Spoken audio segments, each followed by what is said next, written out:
بسم اللہ الرحمن الرحیم۔ السلام علیکم، ویلکم ٹو مہم کہانی۔ پلیز ناول کو لائک کر دیجئے، اگر آپ نیو ہیں تو سبسکرائب ضرور کر دیجئے اور اچھے کمنٹ کر کے اپنی رائے ضرور دیا کیجئے۔ چلتے ہیں ناول کی طرف۔ یہ ناول ہے عشق زادے اور اس کے رائٹر ہیں حنا اسد۔ امید ہے آپ کو یہ ناول بھی پسند آئے گا۔ پلیز کمنٹ میں اپنی قیمتی رائے ضرور دیا کیجئے کہ آپ کو ناول کیسا لگ رہا ہے۔ رات میں چاروں اور خاموشی کا پہرا تھا۔ آسمان پر جا بجا ستارے پورے آب و تاب سے چمک رہے تھے۔ وہ اسے اپنے ساتھ لان کے پچھلے حصے میں گھسیٹ لایا، جہاں رات کے اس پہر جھاڑیوں کے پیچھے ان گنت جگنوں کا بسیرا تھا۔ اس نے ہیر کی آنکھوں سے اپنے ہاتھ ہٹائے۔ ہیر کی آنکھیں کھلتے ہی جگمگانے لگیں۔ تاروں کی طرح جگمگاتے ہوئے جگنوں کو دیکھا جو اندھیرے میں دیے کی مانند روشنی بکھیر رہے تھے۔ ہیر سامنے کا منظر دیکھ کر اپنی جگہ ساکت رہ گئی۔ گہرے اندھیرے میں لاتعداد جگنو جگمگا رہے تھے، بالکل ویسے جیسے کالی رات میں سیاہ آسمان پر ستارے چمک رہے تھے۔ وہ بے یقینی سے سامنے دیکھنے لگی۔ چلیں، شیر زمان کی آواز سے اسے قریب سے سنائی دی۔ وہ اس وقت شیر زمان کے ساتھ ہے، یاد تھا تو بس اتنا کہ وہ اپنا من پسند منظر دیکھ رہی ہے۔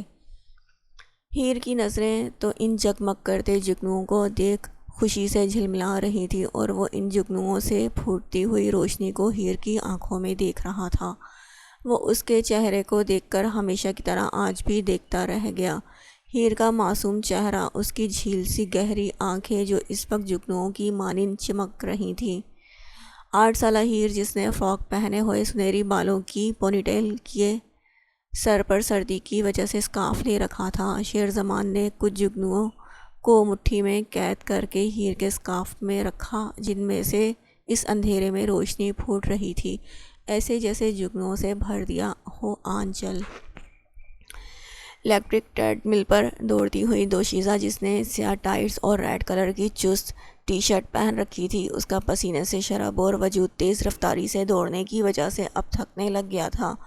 پسینے کی چند بوندیں اب مشین پر گریں۔ اس کے اسٹریٹ کمر سے نیچے آتے بال ہائی ٹیل میں مقید تھے۔ تیز قدم اٹھانے کے بال بار بار لہراتے چند لٹیں گالوں سے چپکی ہوئی تھیں۔ یہ ڈار مینشن کی جم کا منظر تھا، جہاں یہاں کی اکلوتی وارث ایش ڈار ورزش کر رہی تھی۔ ایش کی بار بار نگاہیں دروازے کی جانب اڑ رہی تھیں۔ اس نے ایک قہر بار نظر وال کلاک پر ڈالی، جہاں 7:05 ہوئے چاہتے تھے۔ قاسم، زہرا کہاں مر گئی سب کے سب؟ اس سے پہلے کہ وہ ٹورسٹر سے نیچے اترتی، ایک غلط موو سے اس کی کمر پر بل ڈلا۔ درد کی شدت سے اس نے آنکھیں میچیں۔ سوری میڈم جی، یہ رہا آپ کا گرم پانی۔ زہرا نے اس کے گرم پانی والی بوتل اس کی طرف بڑھائی۔ میڈم جی، یہ آپ کا ٹاول۔ قاسم نے پسینہ پہنچنے کے لیے فٹافٹ سے ایک تولیہ اس کی طرف بڑھایا، مگر وہ درد کی تاب نہ لاتے ہوئے فرش پر بیٹھتی چلی گئی تھی۔ قاسم اور زہرا اپنی مالکن کی حالت دیکھ کر پریشانی سے ایک دوسرے کو دیکھنے لگے۔ ایش ڈار، جو احمد ڈار کی اکلوتی بیٹی تھی، اپنی بیوی کی وفات کے بعد انہوں نے ہی اس کی پرورش کی تھی، مگر بزنس کی وجہ سے اسے زیادہ وقت نہیں دے پاتے، اسی لیے وہ ضدی اور خودسر ہو چکی تھیں، کسی کو بھی خاطر میں نہ لاتی، خواہ وہ بزنس ہو یا گھر۔ حد درجہ مغرورانہ طبیعت کی مالک تھیں۔ احمد ڈار کو 2 سال پہلے فالج کا اٹیک آیا تھا، جس سے وہ صرف بستر ہی ہو کر رہ گئے تھے۔ ایش ڈار کی تعلیم مکمل ہو چکی تھی، اب اس کا سارا بزنس وہی سنبھال رہی تھی۔ زیان، تم اٹھ رہے ہو یا نہیں؟ دیکھو، میں تم سے آخری بار پوچھ رہی ہوں۔ عائشہ اس کے سر پر کھڑی تیز آواز میں چلائی تھی، جس پر زیان نے کسمسا کر کروٹ بدلی۔ اٹھ جاؤ نا، ابھی دیکھو مجھے یونی کے لیے دیر ہو رہی ہے، آج بس رزلٹ لینے جانا ہے، لاسٹ ٹائم ہے، لے جاؤ نا پلیز۔ اس بار وہ تھوڑا پریشانی سے منت بھرے لہجے میں بولی تھی۔ پچھلے 1 گھنٹے سے وہ اس کو اٹھانے کی اپنی سی کوشش کر رہی تھی، مگر وہ تھا کہ ٹس سے مس تک نہ ہوا تھا۔ آپ بھی کیا ہے یار، سونے دو، تم ڈرائیور کے ساتھ بھی تو جا سکتی ہو، اسی لیے میری نیند مت خراب کرو۔ وہ تکیہ اپنے منہ پر رکھتا ہوا بیزاری سے بولا۔ ایک تو ابھی کچھ گھنٹے پہلے ہی وہ ایک اہم کام نپٹا کر گھر واپس آیا تھا، اور سونے کے لیے لیٹا تھا۔ اب یہ محترمہ آ گئی تھی اس کی نیند خراب کرنے۔ کیسے بھائی ہو تم زیان؟ بہن سے زیادہ تمہیں اپنی نیند پیاری ہے۔ اس کا منہ بن گیا تھا زیان کا جواب سن کر، مگر اس کی بات کا اس پر کوئی اثر نہ ہوا۔ کچھ دیر تو وہ کھڑی اس کو دیکھتی رہی۔ جب وہ نہ اٹھا تو وہ پیر پٹکتی ہوئی اس کے کمرے سے باہر نکلی تھی۔ ظاہشہ بیٹا ناشتہ تو کر کے جاؤ۔ بریرہ نے اسے بنا ناشتہ کیے باہر کی طرف جاتے دیکھا تو فکر مندی سے بولی تھی، رہنے دے ماما، پھر لیٹ ہو جاؤں گی۔ پہلے ہی زیان بھائی کو اٹھاتے ہوئے کافی وقت نکل گیا۔ وہ خان حویلی کی سب سے سلجھی ہوئی اور خاموش طبع لڑکی تھی، اسی لیے سب سے خوش اسلوبی سے پیش آتی۔ وہ تیز تیز قدم اٹھاتی باہر کی طرف جا رہی تھی۔ اس کا ارادہ آج اکیلے پیدل یونہی جانے کا تھا، کیونکہ ڈرائیور بھی کچھ دیر پہلے جنت اور منت کو کالج چھوڑنے گیا تھا۔ ابھی وہ کچھ قدم مزید آگے بڑھی ہی تھی جب سامنے سے آتے شخص سے بری طرح ٹکرا گئی۔ ٹکر اتنی زور کی تھی کہ اس کو لگا کہ وہ کسی آہنی چٹان سے ٹکرائی ہو۔ ہائے اوف، وہ بے ساختگی سے بولی تھی۔ Really very sorry, Hussam Shahryar معذرت خواہانہ انداز میں بولا، جبکہ اس کی نظریں ایک پل کے لیے اس کے چہرے پر رک سی گئی تھیں۔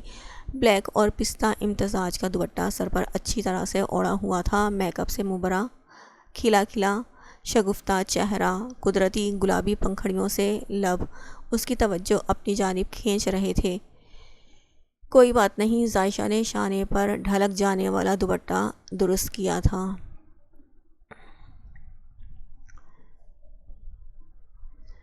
جو اس وقت فل یونیفارم میں ملبوس تھا، چہرے پر ہمیشہ کی طرح سنجیدگی تھی جو اس کی شخصیت کو مزید نکھارتی تھی۔ وہ ایک شاندار پرسنالٹی کا حامل تھا۔ ان دونوں کی بچپن سے گاڑی چھنتی تھی۔ ظاہشہ اور ابتسام کا خان صاحب نے بچپن میں ہی رشتہ طے کر دیا تھا۔ وہ چاہتے تھے کہ یمنا کی اس گھر سے رشتہ داری بنی رہے۔ سب بچے اس بات سے اچھی طرح واقف تھے۔ حسام اس کے خوبصورت چہرے کو دیکھ کر کہیں کھو سا گیا تھا۔ تم یونہی جا رہی ہو؟ ظاہشہ نے اس بات میں سر ہلایا۔ چلو آج میں تمہیں چھوڑ دیتا ہوں۔ اس کو آگے بڑھتے دیکھ وہ فوراً تھوڑا سنبھل کر بولا تھا، نہیں بہت شکریہ حسام، میں چلی جاؤں گی، میرا وہی راستہ ہے، آ جائیں پلیز، منع مت کریں، آخر دوستی کی ہے، نبھانے تو دیں۔ اس کے اتنا اصرار کرنے پر اسے ماننا ہی پڑی تھی۔ ڈاکٹر زمارے آپ کو ایم ایس سر اپنے روم میں بلا رہے ہیں، کچھ ڈسکس کرنا ہے انہیں۔ لاہور کے D H A national hospital میں اس وقت سب اپنی اپنی ڈیوٹی میں مصروف تھے۔ نرس اندر آئی تو اس نے زمارے کو ان کا پیغام دیا، جو ہاسپٹل کے کمرے میں سامنے میز پر پڑی کسی کیس کی فائل کی اسٹڈی کرنے میں مصروف تھا۔ ٹھیک ہے، میں ابھی آتا ہوں، آپ جائیں، زمارے کہتے ہوئے روم سے باہر نکل گیا۔ ڈیڈ کدھر ہیں؟ ضامن نے اپنے ڈیڈ زمارے خان کے خالی کمرے میں جھانک کر دیکھا اور انہیں ندارت پایا تو باہر وارڈ بوائے سے پوچھا۔ وہ ضامن کو جانتا تھا کیونکہ ضامن اپنے ڈیڈ سے ملنے یہاں آتا جاتا رہتا تھا۔ سر وہ تو ایم ایس صاحب کے آفس میں گئے ہیں، آپ بیٹھ جائیں، کچھ دیر میں آ جائیں گے۔ وہ چلتے ہوئے اندر آیا اور آ کر زمارے کی ریوالونگ چیئر پر بیٹھ گیا۔ سامنے رکھی فائلز کو الٹ پلٹ کر دیکھنے لگا۔ سامنے ہی زمارے کی نظر کے گلاسز پڑے تھے جو وہ نزدیک کی چیز کو دیکھنے کے لیے استعمال کرتا تھا۔ ضامن نے انہیں اٹھایا اور پھونک مار کر اس پر پڑی ہوئی نہ دکھائی دینے والی دھول صاف کی، پھر اسے آنکھوں پر لگایا تھا۔ Hello doctor. اچانک ہی کمرے میں کسی کی ہیلز کی ٹک ٹک کی آواز سنائی دی، پھر صنف مخالف کی آواز۔ ضامن نے گلاسز میں سے اسے دیکھا مگر سب دھندلا دھندلا دکھائی دے رہا تھا۔ ڈاکٹر ایکچولی مجھے کمر میں بہت پین ہے، ایکسرسائز کے دوران شاید کچھ غلط موو ہو گیا، مجھے لگ رہا ہے شاید مسلز میل ہو گیا ہے۔ اس نے وہیں کھڑے کھڑے اسے اپنا مسئلہ بتایا۔ انداز مغرورانہ تھا۔ ضامن نے ایک ہاتھ سے گلاسز اتار کر ایک طرف رکھے۔ جانے کیوں اسے دیکھ کر ضامن کو شرارت سوجی اور اسے سچ نہ بتا کر خود ڈاکٹر زمارے بننے کا ڈرامہ رچانے کا سوچا۔ ڈاکٹر کو خاموش دیکھا تو اس نے وقت ضائع ہونے کے خیال سے تنگ آ کر ہاتھ نیچے کیے اور اپنے بڑے نیل کلر لگے نیل سے ٹیبل کو بجایا۔ جبھی زامن نے نظر اٹھا کر اس ناراض چہرے کو دیکھا۔ وہ حیرانگی سے اسے دیکھ رہی تھی۔ گندمی رنگت دراز کٹ جینز اور ٹی شرٹ میں ملبوس گھنے بال بے فکری سے پیشانی پر لاپرواہی سے بکھرے ہوئے تھے۔ بھوری آنکھوں میں شرارت کا عنصر تھا۔ خاصا معقول سا لگا، مگر ڈاکٹر کہیں سے بھی نہیں لگ رہا تھا، اپنی عمر کے باعث، کیونکہ باہر تو اسپیشلسٹ لکھا تھا اور یہ تو زیادہ سے زیادہ 23 سال کا لگ رہا تھا۔ ایش ڈار کی آنکھوں میں تشویش ابھری۔ زامن کے لبوں پر ہلکی سی مسکراہٹ پھیل گئی۔ اسے خود کو یوں تکتا ہوا پا کر بلیک ڈریس پینٹ اور لیڈیز کوٹ میں ملبوس وہ مومی گڑیا لگی تھی۔ پاؤں میں بلیک ہائی ہیلز کور شوز پہنے، شاداب تر و تازہ چہرہ، بڑی بڑی آنکھیں۔ اس کی نظر چہرے سے ہوتی ہوئی اس کے بالوں تک گئی۔ گھنے سیاہ بالوں کو ہائی ٹیل میں مقید کیا گیا تھا، جس میں سے کچھ شریر لٹیں نکل کر اس کے گالوں کو چوم رہی تھی۔ گال پر بکھری ناگن سی زلفوں سے ہوتی اس کی نظریں ان ڈائمنڈ ایئر رنگ پر پڑی جو اس کانچ لڑکی کی کان کی لو میں چمک رہے تھے۔ وہ جیسے سحر میں جکڑا جا رہا تھا۔ نظر تھی کہ لوٹ کر واپس آنے سے انکاری تھی۔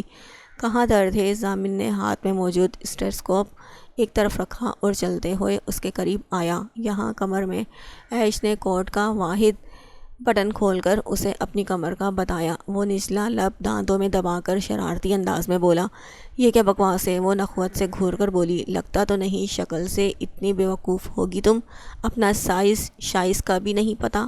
وہ آنکھ ونک کیے بولا، یو چیپ، تھرڈ کلاس، تمہیں اسپیشلسٹ کس نے بنایا؟ وہ تنفر زدہ آواز میں دھاڑی تھی، یار ایسے تو مت کہو، اسپیشلسٹ تو ہوں مگر ہارٹ اسپیشلسٹ۔ اس سے پہلے کہ وہ ایش کے دل کے مقام پر اپنی انگلی رکھ کر اسے جگہ بتاتا، ایش نے درمیان سے ہی اس کی انگلی اچک لی اور جھٹکے سے اس کا ہاتھ پیچھے ہٹایا۔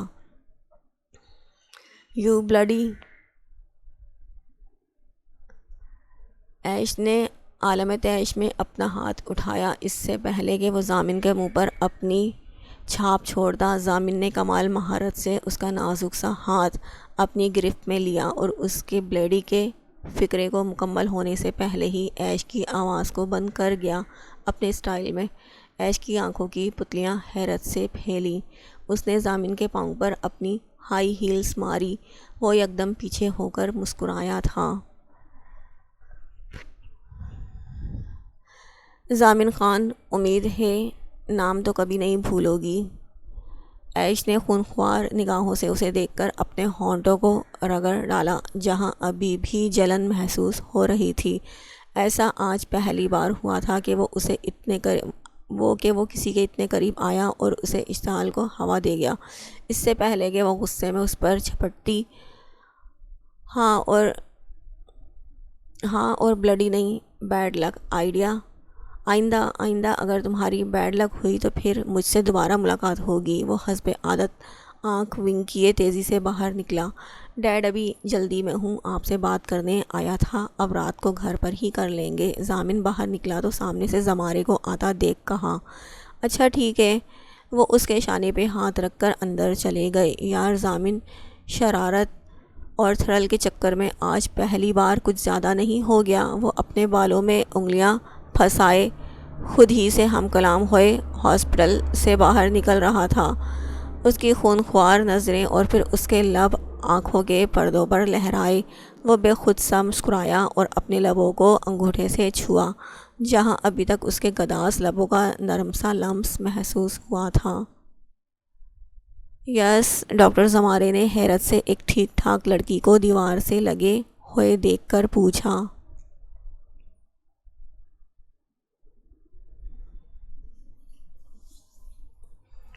انہوں نے ایک لڑکی کو دیکھ کر متانت سے پوچھا۔ وہ بنا کچھ کہے اپنا اعتماد بحال کر خیز و غضب سے مغرورانہ چال لیے ٹک ٹک کرتی ہیل سے باہر نکل گئی۔ وہ اس کے جاتے ہی ناسمجھی سے کندھے اچکا کر رہ گئے تھے۔ زاہد، مجھے یوں چھوڑ کر مت جاؤ، ایک ضعیف العمر عورت کی نحیف آواز اس کے کانوں سے ٹکرائی تھی۔ وہ پراڈو کو چلا کم اور اڑا زیادہ رہا تھا۔ سڑک کے بیچوں بیچ ایستادہ بوڑھی عورت کو چلاتے ہوئے دیکھ کر اپنا پاؤں بریکس پر جما گیا اور جھٹکے سے پراڈو کی رفتار کو کم کیے روک گیا۔ اس کے پیچھے اس کی باڈی گارڈز کی 5 گاڑیاں تھیں جو سناش کے کہنے پر زیگن نے ہائر کیے تھے شیر زمان کی حفاظت کے لیے، کیونکہ وہ ہر جگہ مرنے مارنے پر جو تل جاتا تھا۔ شیر زمان کی پراڈو رکتے ہی باقی ساری گاڑیوں کے ٹائرز کی چرچراہٹ کی آواز بھی فضا میں گونجی۔ ساری ٹریفک پل بھر کے لیے تھم گئی۔ وہ دروازہ کھول کر باہر نکلا اور بوڑھی عورت کو روڈ سے ایک طرف کیا، پھر اس لڑکے کی طرف شیر کی رفتار سے لپکا اور لمحوں میں بھاگتے ہوئے لڑکے کو جا لیا۔ ایک زوردار پنچ اس کے منہ پر مارا کہ اس کی ناک سے خون کا فوارہ چھوٹا۔ وہ لڑکا تڑپ کر رہ گیا تھا۔ ہیر جو اسکول وین میں موجود تھی اور اچانک ٹریفک رکنے کی وجہ جاننے کے لیے سر باہر نکال کر دیکھ رہی تھی، شیر زمان کو ایک لڑکے کو پنچ مارتے دیکھا تو سراسیمہ نظروں سے اسے دیکھنے لگی۔ دل دھڑکتے ہوئے کچھ پل کے لیے رکا، پھر سے چلنے لگا۔ شیر زمان کی نیلی آنکھیں جن پر مڑی ہوئی گھنی پلکیں تھیں اور ان میں اترا سرد پن وہ دور سے بھی دیکھ سکتی تھی۔ وہ لمبا چوڑا اور ورزشی جسامت رکھنے والا وجود اپنے اندر پہاڑوں سے بھی ٹکرا جانے کی صلاحیت رکھتا تھا۔ اس کے ہائپس اور پھلی رگوں والے سفید بازو ٹی شرٹس میں سے نمایاں ہو رہے تھے۔ ہیر نے خوف کے باعث اپنے ساتھ والی لڑکی کے شانے میں منہ گھسایا اور ہولے ہولے کانپنے لگی۔ بار بار نسوں کے سامنے شیر زمان کا جاندار مکہ، اس لڑکے کی ناک سے نکلتا ہوا خون اس کے حواس باختگی کا باعث بن رہا تھا۔ آج پھر اسے دورہ پڑا تھا۔ کمرے میں آتے ہی اس نے وہاں کی ہر چیز تہس نہس کر دی۔ آنکھیں خطرناک حد تک سرخی مائل دکھائی دے رہی تھیں، جن میں ابھی بھی اس لوفر انسان کا چہرہ دکھائی دے رہا تھا جو اس کی نس نس میں اپنے لمس کا زہر گھول گیا تھا۔ بیرون ممالک سے منگوائے گئے شو پیسز اور اعلیٰ ترین اشیاء وہ اٹھا کر خیز و غضب کے عالم میں سامنے موجود ڈریسر اور دیواروں پر مار رہی تھی، جو بکھر کر ٹکڑوں میں چکنا چور ہوئے اپنی بے قدری پر ماتم کنا تھے۔ کمرے سے باہر موجود ملازمین اس کی چیخوں اور کمرے کی ٹوٹ پھوٹ کی آواز پر تھر تھر کانپ رہے تھے اور اپنی آنے والی شامت کے زیر اثر پریشان کن نظروں سے ایک دوسرے کو دیکھ رہے تھے۔ ان کی مالکن کا غصہ ہر وقت سوانیزے پر رہتا تھا۔ وہ پورے کمرے کا خوبصورت نقشہ بگاڑ تھک ہار کے بالآخر بستر پر ڈھہ گئی، مگر اس کا چہرہ ایش ڈار کی آنکھوں کے سامنے لہرا رہا تھا جو ہٹنے کا نام نہیں لے رہا تھا۔ سر، ایک بہت اہم پیش رفت ہوئی ہے۔ وہ کیا؟ زیان جو اپنے آفس کی کھڑکی سے باہر دیکھ رہا تھا اپنے ماتحت کی بات سن کر اس کی طرف پلٹ کر بولا، وہ سر، ہم نے جس گروہ کو پکڑا ہے ان سے دوران تفتیش پتہ چلا ہے ان کا سارا نیٹ ورک کہاں سے آپریٹ ہو رہا ہے۔ پاکستان سے ڈرگز اور ہماری بہنیں بیٹیاں اغوا کر کے وہ کہاں اسمگل کر کے لے جاتے ہیں، اور پھر جو وہاں ہوتا وہ تو آپ اچھے سے جانتے ہیں۔ جب تک ان کی جڑوں میں ہاتھ نہیں ڈالیں گے ہم یہ ختم نہیں ہو سکتا سر، ہم یہ ختم نہیں کر سکتے سر۔ اس نے مؤدب انداز میں اس کے سامنے اپنی بات رکھی۔ زیان زریار خان گہری سوچ میں ڈوبا ہوا تھا۔ تم جاؤ، میں سارا پلان ترتیب دے کر پھر ٹیم تشکیل دوں گا۔ جی سر۔ یار جنت، تم مجھے یہ بتاؤ آخر اور کتنے دن تک ناراض رہنے کا ارادہ ہے تمہارا؟ منت نے کالج گراؤنڈ میں گھاس پر بیٹھی ہوئی جنت کے برابر میں بیٹھتے ہوئے پوچھا تھا، جو پچھلے 3 دن سے اپنا موڈ خراب کیے ہوئے تھی۔ کیوں، تمہیں تو خوش ہونا چاہیے کہ میں نے بولنا چھوڑ دیا ہے تمہارے ہر معاملے میں۔ اب پھر مجھے بلانے کی کیا ضرورت پیش آ رہی ہے؟ وہ منت کی طرف خفگی سے دیکھتے ہوئے بولی تھی۔ دونوں تھی تو جڑواں بہنیں، مگر ایک دوسرے سے بالکل مختلف مزاج کی تھیں۔ جنت نرم مزاج کی تھی تو دوسری طرف منت شوخ چنچل طبیعت کی مالک تھی۔ دونوں ایک دوسرے پر جان چھڑکتی تھیں اور ایک دوسرے سے اپنی ہر بات شیئر کرتی تھیں۔ منت، میں نے تمہیں منع بھی کیا تھا اس لڑکے سے دوستی مت کرو، وہ مجھے عجیب سا لگتا ہے، پراسرار سا۔ کیا ہم دونوں کی آپسی دوستی کافی نہیں ایک دوسرے کے لیے؟ جنت معصومیت سے بولی تو اس کی شکل دیکھ کر منت کے چہرے پر شرارتی مسکراہٹ رینگی تھی جو اس کی شخصیت کا خاصہ تھی۔ تم تو میری پیاری سی بہنا اور میری جان ہو یار، اس بندر کی وجہ سے ہماری دوستی میں کوئی فرق نہیں آئے گا۔ وہ زور سے اس کے نرم گال کھینچتی ہوئی بولی تو جنت نے اس کے بازو پر دھپ رسید کی۔ کیا مطلب؟ بقول تمہارے وہ ہینڈسم لڑکا اب بندر ہو گیا ہے تمہارے لیے، کہیں میرا دل رکھنے کے لیے اوپر اوپر سے تو نہیں کہہ رہی؟ جنت بے یقین نگاہوں سے اس کی طرف دیکھتے ہوئے پوچھنے لگی۔ اچھا چھوڑو اسے، تم بتاؤ۔ آج کل میں نے زیان بھائی کی نظریں تم پر مرکوز دیکھی ہیں، وہ اسے رازدارانہ انداز میں بتانے لگی۔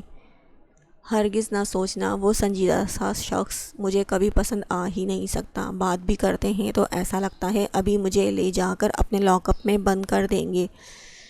زیان کا ذکر آتے ہی اس نے برا سا منہ بنایا، جسے دیکھ کر منت کھلکھلا کر ہنس پڑی تھی۔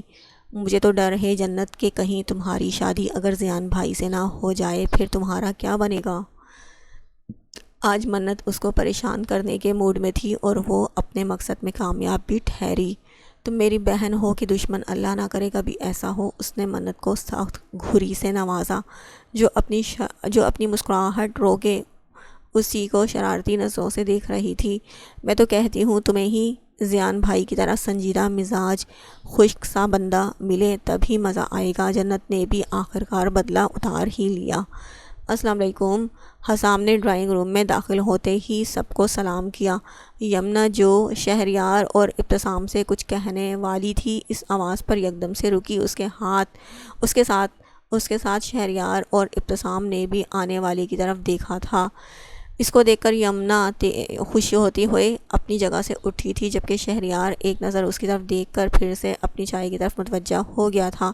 شہریار نے اس کو ایسے نظر انداز کیا جیسے وہ وہاں ہو ہی نہ۔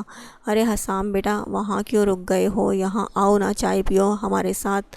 تم بالکل صحیح وقت پر آئے ہو۔ اس کو وہیں دروازے میں کھڑا دیکھ کر یمنا نے حسام کو اپنے پاس بلایا۔ نہیں موم، آپ لوگ انجوائے کریں، مجھے نہیں پینی چائے۔ وہ ایک نظر خاموش بیٹھے اپنے بابا اور بھائی کی طرف دیکھ کر بولا۔ ان کا رویہ اس کے ساتھ ایسا ہی ہو گیا تھا جب سے حسام نے ان کا بزنس میں ساتھ دینے کے بجائے اپنی پسند کا شعبہ اختیار کیا تھا۔ اسے بچپن سے ہی جہاز اڑانے کا شوق تھا اور اپنے بابا اور بھائی کی مخالفت کے باوجود بھی اس نے اپنی پسند کو اہمیت دی، اور آج وہ پاکستان انٹرنیشنل ایئر لائنز میں پائلٹ کے عہدے پر فائز تھا۔ وہ ان دونوں کو کافی بار منانے کی کوشش بھی کر چکا تھا، مگر وہ دونوں ابھی بھی منہ پھلائے ہوئے تھے۔ ابتسام، اپنی چائے ختم کر کے میرے روم میں آنا، مجھے تم سے کچھ بات کرنی ہے۔ شہریار اپنی جگہ سے کھڑے ہوتے ہوئے بولا۔ انہوں نے ایک نگاہ غلط بھی حسام پر ڈالنا بھی ضروری نہیں سمجھا تھا۔ رکیں بابا، میری چائے ختم ہو چکی ہے، ساتھ ہی چلتے ہیں۔ ابتسام اٹھ کر شہریار کے ساتھ ہی وہاں سے نکلتا چلا گیا۔ ان کے جانے کے بعد حسام نے ایک گہرا سانس فضا میں چھوڑا تھا، جیسے گھٹن زدہ ماحول میں سکون سا ملا ہو۔ اس کے اس طرح سے کرنے پر یمنا نے اپنے چھوٹے بیٹے کی طرف غور سے دیکھا، جو اس وقت اپنے یونیفارم کے بجائے ریڈ ٹی شرٹ اور بلو جینز میں ملبوس تھا۔ ہاف سلیوز سے جھانکتے مضبوط مسلز، ہلکے براؤن بال ماتھے پر بکھرے پڑے تھے۔ یمنا نے دل میں اپنے خوبرو بیٹے کی نظر اتاری تھی۔ تم آج کل بہت مصروف رہنے لگے ہو، پتہ بھی ہے پورے 2 دن بعد آئے ہو۔ وہ اس پر نظریں جمائے ہوئے بول رہی تھی۔ اس کو اپنے سامنے دیکھ کر ایک سکون سا ملا تھا۔ جی موم، دراصل امریکہ کی فلائٹ تھی، وہاں لینڈ کرتے کچھ مسئلہ ہو گیا تھا مشینری میں، بس اسے ہی لے کر کچھ وقت لگا۔ وہ انہیں تفصیل بتانے لگا۔ ٹھیک ہے حسام، مگر اپنی صحت کا بھی خیال کرنا چاہیے۔ نہ دن دیکھتے ہو نہ رات، وقت بے وقت اٹھ کر چلے جاتے ہو۔ ان کی نظریں ابھی بھی اس پر تھیں۔ وہ اس کی ماں تھیں، اس کی صحت اور آرام کا خیال انہیں بے چین کیے رکھتا۔ جی موم ٹھیک ہے، آپ فکر نہ کریں، میں خیال رکھوں گا اپنا۔ آپ صرف اپنا خیال رکھا کریں، مجھے اور کچھ نہیں چاہیے، آپ ہیں تو ہم ہیں۔ وہ یمنا کے ساتھ بیٹھ کر ان کی گود میں اپنا سر رکھے وہیں لیٹ گیا۔ یمنا اس کے ہیئر کٹ میں انگلیاں چلانے لگی۔ وہ دونوں بہت دیر تک وہیں بیٹھے باتیں کرتے رہے، اور ایسا بہت کم ہوتا تھا۔ جب وہ گھر واپس آتا تو یمنا کام میں مصروف رہتی یا پھر سو چکی ہوتی۔ کیسی ہو ہیر اسکول سے واپس آئی تو حسام کو اپنی مما کے ساتھ بیٹھے دیکھ کر اس کے پاس آئی۔ بھیا کیسے ہیں آپ؟ پتہ ہے میں نے آپ کو کتنا مس کیا۔ میں نے بھی ہیر تمہیں بہت مس کیا۔ بھیا مما سے سفارش کریں نا میرے لیے، اس نے حسام کے کان کے پاس جا کر سرگوشی نما آواز میں کہا۔ کیا سفارش کروانی ہے؟ اس نے آہستگی سے پوچھا۔ مما کو کہیں نا مجھے ٹی وی پر ایک ڈرامہ دیکھنے دیں۔ میری کلاس کی سب لڑکیاں رات کو ٹی وی سیریل دیکھتی ہیں، پھر صبح آ کر کلاس میں ڈسکس کرتی ہیں، اور میں خاموش بیٹھی ان کا منہ دیکھتی ہوں۔ موم آپ پلیز ہیر کو 1 گھنٹہ ٹی وی دیکھنے کی پرمیشن دے دیں، یہ آپ کے سامنے ہی دیکھے گی، پلیز میری سفارش مان جائیں۔ حسام نے ہیر کی طرفداری کرتے ہوئے یمنا کے سامنے اس کی خواہش رکھی تو یمنا نے گھور کر ہیر کی طرف دیکھا۔ ہیر نے فوراً سے بیشتر نظریں جھکا لی اور انگلیاں چٹکانے لگی۔ حسام تم اس کی سفارش مت کرو، تم شہریار کو جانتے ہو نا، وہ اس معاملے میں کتنا سخت ہے۔ تمہیں اور ابتسام کو بھی کہاں پرمیشن دی تھی انہوں نے میٹرک کلیئر کرنے تک ٹی وی دیکھنے کی، ابھی 9th کلیئر کی ہے۔ میں مانتی ہوں اس کا رزلٹ بہت بہترین ہے، 10th میں بھی ابھی سے محنت کی ضرورت ہے، 1 سال تو ہے، اسے تم سے سفارش کروانے کے بجائے پڑھائی پر فوکس کرے۔ حسام اپنی والدہ کی بات سے بھی متفق تھا، اس کے موبائل پر آتی ہوئی کال ریسیو کیے وہ اس سے ایکسکیوز کیے وہاں سے اٹھ کر باہر نکل گیا۔ مما سب ٹی وی دیکھتے ہیں، بس میں ہی نہیں دیکھتی، ادھر آؤ ہیر۔ وہ اپنی مما کے بلانے پر ان کے ساتھ جا کر بیٹھی اور ان کے شانے سے لگی۔ سوری موم، وہ کان پکڑ کر انتہائی معصومیت سے بولی۔ وہ کس لیے؟ مجھے ضد نہیں کرنی چاہیے نا، آپ میرے بھلے کے لیے ہی تو کہہ رہی ہیں۔ مائی سویٹ ڈال، وہ اس کی پیشانی کا بوسہ لے کر اسے اپنے ساتھ لگا گئی۔ میری بیٹی بہت معصوم اور سادہ ہے، اپنی بیٹی کی سادگی اور معصومیت کبھی بھی کھونے نہیں دوں گی میں۔ گھر میں صرف ایک ہی ٹی وی تھا جو صرف شہریار اور یمنا کے روم میں تھا۔ مما آپ کو پتہ ہے آج میں نے پھر سے شیر زمان بھائی کو دیکھا، روڈ پر وہ کسی کو مار رہے تھے، وہ خوفزدہ نظروں سے انہیں دیکھ کر بتا رہی تھی جیسے ابھی بھی وہ منظر اس کی آنکھوں کے سامنے ہو۔ جمعہ مبارک، خیر مبارک، ماشاءاللہ بلا اختیار ہی زناش کے منہ سے نکلا۔ آج تو مجھے اپنے بیٹے کی نظر اتارنی پڑے گی۔ آپ بنا موم، وہ انسنی کرتی کچن میں گئیں اور جا کر 7 سرخ مرچیں لائیں اور شیر زمان پر وار کر واپس کچن میں گئیں اور انہیں جلا ڈالا۔ یہ دیکھو شیر، میں تمہارے لیے لائی تھی، مجھے لے کر دکھاؤ کیسی لگے گی تم پر۔ زناش نے اس کے شانوں پر شال پھیلائی۔ موم میں کر لوں گا، بہت شکریہ، میری موم لائی ہیں تو بہت اچھی ہی ہوگی۔ اس نے زناش کا ہاتھ پکڑ کر محبت بھرے انداز میں کہا۔ یہ دولہانہ انداز اس کا صرف اپنی والدہ زناش کے ساتھ ہی ہوتا تھا، باقی دنیا کے لیے وہ ایک سرپھرے انسان کے سوا اور کچھ نہ تھا۔ وہ اپنا کپ لے کر سامنے صوفے پر بیٹھ گئی، ابھی ایک گھونٹ ہی بھرا تھا کہ کسی نے اس کے ہاتھ سے چائے کا کپ اچک لیا۔ ذائشہ نے مڑ کر دیکھا تو حسام نے وہ کپ ہونٹوں سے لگائے اسی جگہ سے گھونٹ بھرا تھا جہاں پہلے ہی ذائشہ کے ہونٹ کا نشان تھا۔ اس سے پہلے کہ وہ اسے ڈانٹتی پیچھے دیکھا تو اس کے منگیتر ابتسام اور ہیر بھی تھے اور ان کے پیچھے شہریار اور یمنا۔ السلام علیکم، ذائشہ نے سر کا دوپٹہ درست کیا اور مؤدب انداز میں سلام کیا۔ وعلیکم السلام، سب نے مشترکہ جواب دیا۔ ابتسام کو سامنے کھڑا ہلکا سا مسکراتے ہوئے دیکھ ذائشہ شرما کر نظریں پھیر گئی اور کچن میں بھاگی جہاں گھر کی باقی خواتین موجود تھیں۔ خان حویلی میں سب کچھ آج بھی پہلے جیسا تھا، بس اتنی سی تبدیلی آئی تھی کہ یہ 2 منزلہ عمارت اب 3 منزلہ عمارت میں تبدیل ہو چکی تھی، کیونکہ یہاں کے افراد جو بڑھ چکے تھے۔ زیار اور بریرا کے 2 بچے زائشہ اور زیان تھے۔ زائشہ اپنی تعلیم مکمل کر چکی تھی، زیان اینٹی نارکوٹکس فورسز میں اپنے عہدے پر فائز تھا، اچھے عہدے پر فائز تھا۔ زیگن اور زناش کے 2 بیٹے شیر زمان اور شاہمن تھے۔ شیر زمان تعلیم مکمل کیے اب دبئی میں موجود اپنا خود کا بزنس سنبھال رہا تھا۔ پاکستان وہ وقتاً فوقتاً ہی سب سے ملنے آ جاتا یا پھر کسی بزنس ڈیل کے تحت ہی رکتا، جیسے آج کل وہ پاکستان میں تھا۔ شاہمن ابھی تعلیم حاصل کر رہا تھا۔ زمارے اور زرشال کا بیٹا ضامن تھا اور 2 جڑواں بیٹیاں جنت اور منت تھیں جو ابھی کالج میں پڑھ رہی تھیں۔ شہریار اور یمنا کے 3 بچے، سب سے بڑا ابتسام جو اپنے والد کے ساتھ بزنس سنبھال رہا تھا۔ حسام پاکستان ایئر لائنز میں پائلٹ تھا اور خاندان میں سب سے چھوٹی ہیر جو ابھی 9th کلاس کی طالبہ تھی۔ اس خاندان کے سب مرد حضرات اتوار کے بجائے جمعے کو چھٹی کرتے تھے، اسی لیے سب گھر میں موجود تھے۔ جب سب لاؤنج میں اکٹھا ہوئے تو شہریار نے بات کا آغاز کیا۔ زریار، آج ہم آپ سے ابتسام کے رشتے کے بارے میں بات کرنے آئے ہیں۔ خان صاحب نے جو رشتہ بچپن میں کیا تھا، مجھے لگتا ہے اب اس رشتے کو مضبوط بنانے کا وقت آ گیا ہے۔ ذائشہ کی بھی تعلیم مکمل ہو چکی ہے اور ابتسام بھی اپنی لائف میں سیٹ ہو چکا ہے، تو مجھے لگتا ہے اب ہمیں دیر نہیں کرنی چاہیے۔ شہریار نے اس کے سامنے اپنے یہاں آنے کا مدعا رکھا۔ حسام کا دھک دھک کرتا دل کچھ لمحے کے لیے رک گیا، چہرے کا رنگ فک ہوا۔ آخر ایک نہ ایک دن تو یہ دن آنا ہی تھا، ایک دن تو یہ ہونا ہی تھا، اور وہ وقت آن پہنچا تھا۔ دل چاہا سب یہیں روک دے، مگر جب عائشہ کی شرماتی نگاہوں میں ابتسام کا عکس دکھا تو اپنے مچلتے ہوئے دل کو تھپک کر سلانے کی کوشش کی۔ آپ سب کا کیا خیال ہے اس بارے میں کہ اب ان کی شادی کر دینی چاہیے یا نہیں؟ یہ تو بہت اچھی بات ہے، میں بھی تم سے بات کرنا چاہتا تھا، مجھے لگتا ہے صحیح وقت آ گیا ہے۔ زریار نے گویا بات کرنے کی تمہید باندھی۔ بریرہ، زرشال اور زناش بھی ان کی باتوں سے مستفید ہو رہی تھی۔ اسی دوران زیان بھی وہاں چلا آیا۔ آج تو شیر زمان بھائی ایسے لگ رہے ہیں جیسے کسی عمدہ ترین گاؤں کے وڈیرے سیاستدان ٹائپ۔ ہیر نے زیان کو جب شیر زمان کی تعریف میں رد بلستان دیکھا تو شیر کی طرف دیکھا، جو سفید کلف لگے کاٹن کے کڑکڑاتے شلوار قمیض میں، شانوں پر سیاہ شال اوڑے، صوفے کی پشت سے ٹیک لگائے، ٹانگ پر ٹانگ جمائے، پورے تمطراق سے براجمان تھا۔ وہ اپنی گھنی مونچھوں کو تاؤ دے رہا تھا، اس کی نیلی آنکھوں کی پتلیاں اس کی طرف متوجہ تھیں۔ ہیر نے فوراً سے بیشتر اپنی نظروں کا زاویہ پھیر لیا۔